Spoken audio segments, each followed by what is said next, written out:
За да ги разбереме понекогаш настаните кои не се случуваат во земјата и регионот, ние имаме потреба да преведеме за да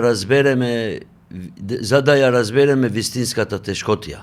Така е и со примерот и посетата и присуството на нашиот министер Стоилковиќ во Република Српска во една свеченост која Уставниот суд на Република Босна и Херцеговина го прогласи неуставно.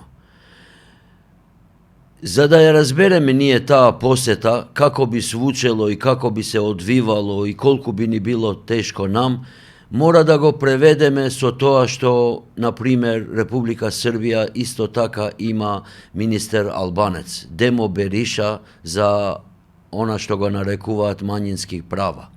И замислете тој да дојде во Република Северна Македонија и да присуствува на некакво одбележување, например 25 годишнина на прогласување на референдумот за Илирида.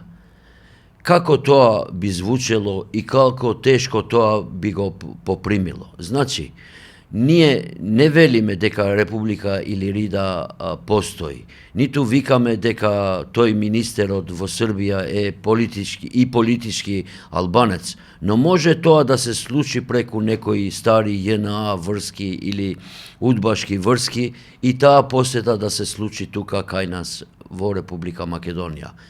Како би било тоа разбрано од нас, така е тоа разбрано сега во Босна и Херцеговина при присуството на нашиот министер на неуставна свеченост таму.